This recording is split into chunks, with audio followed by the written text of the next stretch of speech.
Gastroenterocolite na criança. Quando investigar e quando apenas observar. Fala, colega de plantão. Seguimos na nossa série de doenças comuns das férias escolares. E hoje a gente vai entrar num ponto que derruba muito plantonista bom. Gastroenterite na criança. Quando isso é só observação e quando isso é investigação de verdade. Quando você precisa investigar um pouquinho mais profundo. Não é errar ali na hora do antibiótico. O erro é investigar demais quem não precisa e liberar quem não podia ter ido embora. E você já viu isso acontecer, eu tenho certeza. E hoje eu vou te dar o raciocínio mental que você organiza tudo isso. E ainda no final do vídeo, eu vou deixar um card de uma aula completa da pós-graduação em intervenção emergencial pediátrica e neonatal sobre esse tema. Então fica comigo até o final desse vídeo, porque isso aqui é ouro de plantão. E se esse conteúdo te ajuda, já deixa aquele like, porque isso aqui ajuda esse vídeo a chegar a mais médicos. Eu sou o Dr. Kaique Acácio,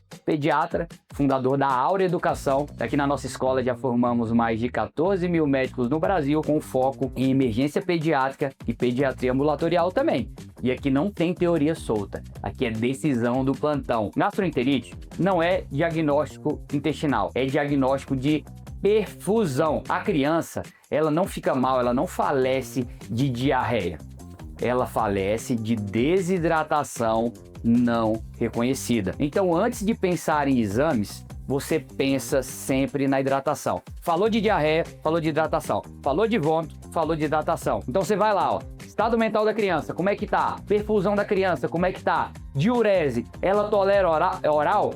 Se isso tá bom, você observa. Agora, se isso tá ruim, se esses sinais estão ruins, você tem que investigar. Simples assim. Quando não investigar? Quando não precisa fazer nada? Quando a criança tá ativa, bebendo o líquidozinho ali, não tem sangue nem muco nas fezes, não tem febre alta, não tem febre persistente, não tem aquela dor abdominal muito localizada com descompressão brusca, não tem muitos sinais sistêmicos, não tem comorbidade. Isso é apenas uma gastroenterocolite viral até que se prove o contrário. Você não vai precisar de hemograma, não precisa de PCR, não precisa de coprocultura, precisa sim hidratar o paciente. E a pergunta para você comentar aqui: quantos exames desnecessários você já viu na criança com diarreia e vômito leve?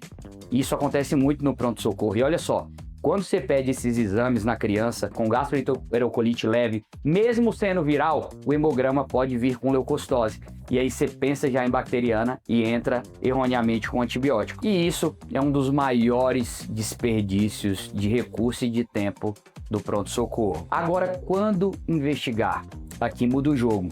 Diarreia com sangue, febre alta persistente, toxemia, aquela dor abdominal intensa, um lactente muito pequenininho, uma desidratação grave, tudo isso gera uma suspeita de criança grave, de alguma bactéria. Então, nesse caso específico, você tem que investigar, porque aí pode ser Shigella, Salmonella, E. coli invasiva, e aí não é só hidratar, você também tem que tratar essas bactérias. E um macete mental aí: sangue nas fezes igual investigação obrigatória, sem negociação. Agora eu vou entrar um pouquinho em tratamento.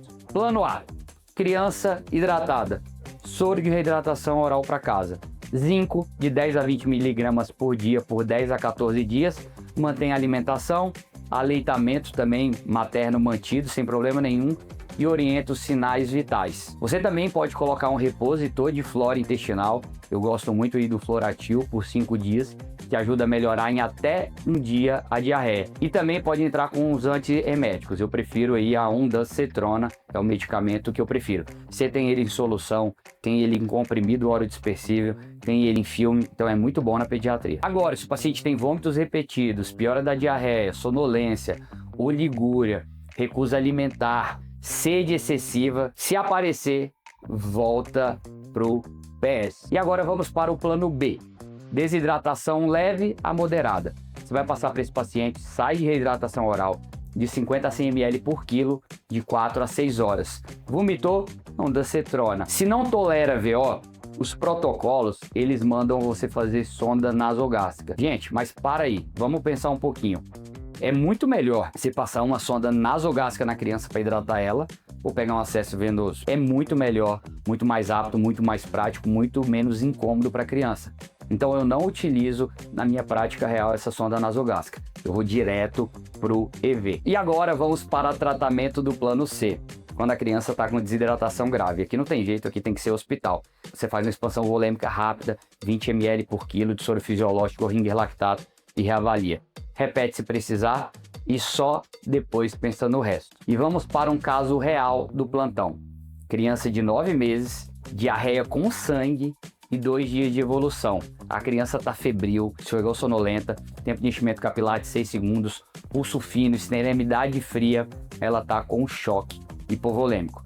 Essa criança não precisava de exame num primeiro momento, ela precisava de volume, não adianta pedir exame aqui, é volume. A investigação vem depois de você melhorar a perfusão dela. E aqui um erro clássico é inverter a ordem disso. E uma perguntinha para você, quantas vezes você já viu alguém colher exames em criança chocada antes de expandir? Isso aqui é preocupante, viu? E agora o tratamento medicamentoso, antitérmico, se tiver dor e febre, eu gosto muito da dipirona. Ondansetrona, se tiver vômito, eu gosto muito também. Zinco sempre, você pode passar até a racecadotrila para melhorar, ajudar a diarreia. Probiótico como adjuvante, mas não é salvador. E o antibiótico, se a diarreia tiver com sangue, comprometimento do estado geral ou uma cólera grave, você vai sim entrar com antibiótico. A grande maioria das infecções são virais, mas se o paciente tiver isso tudo que eu falei, você vai entrar sim com o antibiótico para essa criança. Não é para prescrever para todo mundo, só em casos específicos. E o antibiótico que a gente gosta muito aqui, que as diretrizes mandam a gente adicionar, é a azitromicina ou ciprofloxacina. Só lembrando para vocês, a maioria das gastroenterites de janeiro são virais e o papel do médico não é curar o vírus. Nada você vai fazer para matar o vírus, é evitar que a criança entre em choque. E isso é medicina real. No seu plantão aí, onde você trabalha, o pessoal interna mais por desidratação ou por infecção bacteriana? Comenta aqui, isso gera um debate importante para a gente aprender junto. E agora deixa eu te falar como colega de profissão. O que atrapalha, o que derruba o médico plantonista não é falta de inteligência, é falta de treino sob pressão. Você precisa automatizar as suas decisões, as decisões que você toma na emergência. E é exatamente isso que a pós-graduação em intervenção emergencial pediátrica e neonatal treina. Cenário real, criança grave, choque, via aérea, sedação, decisão sob pressão em tempo real. E não é aula para decorar, é treino para você executar. Se você quer se sentir seguro quando a criança piora na sua frente, você precisa treinar isso, não tem outro jeito. E o link da pós está na descrição aqui do vídeo.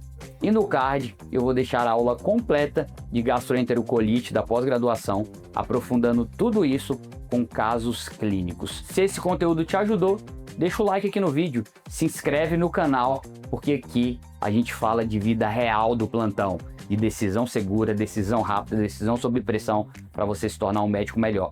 E se você quer se preparar de verdade para emergência pediátrica, clica no link da descrição e vem conhecer a pós-graduação em intervenção emergencial pediátrica e neonatal. É preparo real para a vida real, para o plantão real.